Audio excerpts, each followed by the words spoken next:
नमस्कार, welcome welcome on my YouTube channel. हालांकि हम एक सीरीज़ चला रहे हैं basic trading of basic currency trading. इसमें मैं सारे फैक्टर्स बताऊंगा कि ऐसे कौन से फैक्टर्स हैं जिस पे करेंसी ट्रेडिंग डिपेंड है। आइए पार्ट 2 में आपका स्वागत है। इस पे हम देखेंगे, इस पार्ट में हम ये देखेंगे कि एक्चुअल में करेंसी की जो वैल्यूज़ है, मतलब 83 से ये 84 जो चेंज होती है वो कैसे होती है, मतलब करेंसी की वैल्यू इंक्रीज़ कब होती है और डिक्रीज़ कब होती है, ये फैक्टर्स हम देखेंगे। फर्स्ट वन रहता है जीडीपी। किसी भी कंट्री का जो जीडीपी है ना, वो इंडिकेट करता है कंट्री की इकोनॉमिक कंडीशन, मतलब इकोनॉमिक कंडीशन कैसी है, अच्छी है या ख़राब है। Then what is GDP? GDP market value of all the finished goods services produced within a country's border with a specific period of time।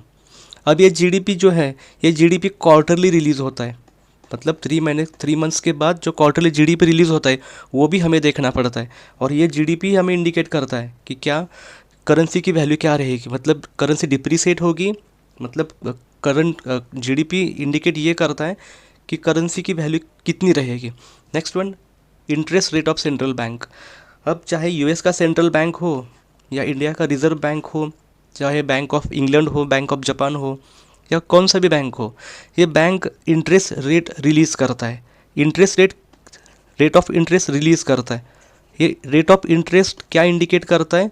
जो इंटरेस्ट इंडिकेट करता है इन्फ्लेशन के लिए एक इन्फ्लेशन टूल है। और ये रेट ऑफ इंटरेस्ट देख के भी हम उस कंट्री का जो करेंसी है उसकी वैल्यू या उसकी मूवमेंट बता सकते हैं कि क्या होगी। ये भी काफ़ी इंपॉर्टेंट है इंटरेस्ट रेट देखना। नेक्स्ट वन आता है सीपीआई, कंज्यूमर प्राइस इंडेक्स। ये क्या होता है एक्चुअल में? देखिए, the average rate of change in prices of goods and services consumed by household over some time. Inflation hurts as a consumer feel the pinch in their budget due to rising prices.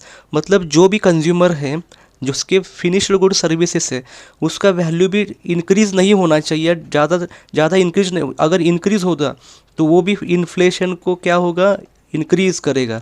इसी वजह से ये consumer price index भी हमें देखना पड़ता है।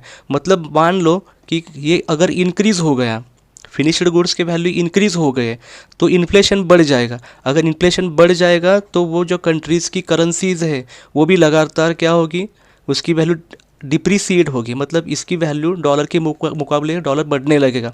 अगर ये बढ़ने लगेगा तो वो भी कंट्री के इकोनॉमिक कंडीशन लिए ख़राब होता है। नेक्स्ट होता है रिटेल सेल्स डेटा।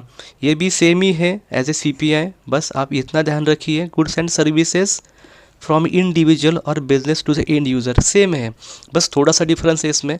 बट आप इसी कंडीशन आप इस लेवल पे ये कंसिडर कर सकते, ये same as it is CPI, मतलब कंज्यूमर प्राइस इंडेक्स। अब एम्प्लॉयमेंट और अनएम्प्लॉयमेंट रेट, ये भी काफ़ी इंपॉर्टेंट है। ये भी टूल हमें बता सकता है कि कंट्री की करेंसी कंडीशन क्या है, उसकी वैल्यू क्या रहेगी।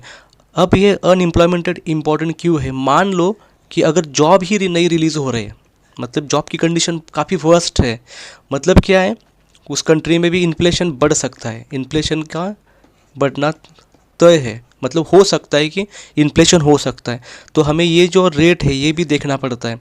और ये जो डेटा है ना, ये डेटा क्वार्टरली मंथली भी रिलीज़ होता है। मैं अपने ग्रुप में भी काफ़ी ये पोस्ट करता हूँ कि क्या होता है अनएम्प्लॉयमेंट रेट। आप यहाँ पे भी मैंने इन शॉर्ट लिखा है, आप देख सकते हैं, the proportion of the labour force that is not currently employed. आगे है होम सेल्स डेटा।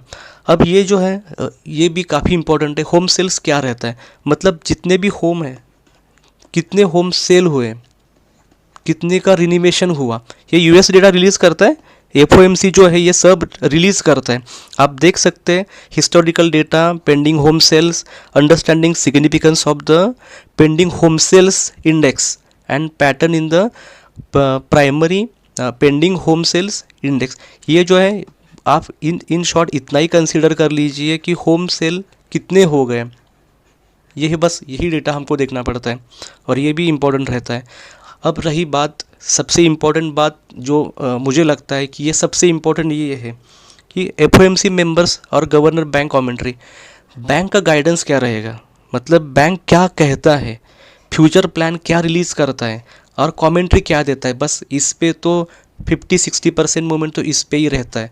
मान लो कि अगर डेटा कौन सा भी डेटा खराब भी हो जाए ना, लेकिन अगर कमेंट्री स्ट्रांग हो जाए तो भी कोई फ़र्क नहीं पड़ता।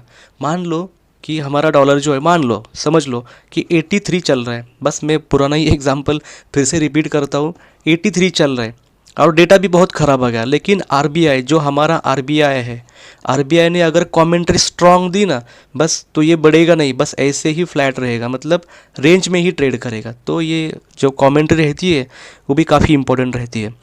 ओके, होप्स आपको समझ में आ गया होगा कि क्या क्या डेटा देखना पड़ता है। ये डेटा सारा देखना पड़ता है। आगे मैं और एक वीडियो बना के ये भी बोल दूंगा, ये भी बता दूंगा उसमें कि ये डेटा देखते कहाँ पे है। हालांकि ये मेरे ग्रुप पे भी मैं डेटा पोस्ट करने लगा हूँ अभी। अगर आप भी रियल कॉल एंजॉय करना चाहते हैं तो मेरे टेलीग्राम ग्रुप को ज्वाइन कीजिए, जिसका नाम है ओनली करेंसी। वीडियो के डिस्क्रिप्शन में मैंने ग्रुप का लिंक दिया हुआ है। और ये जो डेटा है ना, उसके साथ हमें ये भी देखना पड़ता है, मतलब eurozone PMI, German PMI, monetary policy, country central bank policy. अब हम मान लो कि यूरो ट्रैक कर रहे हैं तो हमें कोई यूरो देखना पड़ता है। हम पाउंड ट्रैक कर रहे हैं तो हमें ये पाउंड का जर्मन पीएमआई देखना पड़ता है। अब ये क्या है, ये परपेचुअल मैन्युफैक्चरिंग इंडेक्स है, मतलब मैन्युफैक्चरिंग इंडेक्स। ये मैन्युफैक्चरिंग इंडेक्स जो है वो भी हमें देखना पड़ता है। होप्स आप सभी को जो क्या मैं कहना चाहता हूँ वो समझ में आ गया होगा और वीडियो भी आपको पसंद आई गई होगी। अगर आपको वीडियो पसंद आई है तो वीडियो को लाइक कीजिए, शेयर कीजिए, चैनल पे न्यू है तो सब्सक्राइब कीजिए। ओके, और आप मेरे साथ ऐसे ही जुड़े रहिए।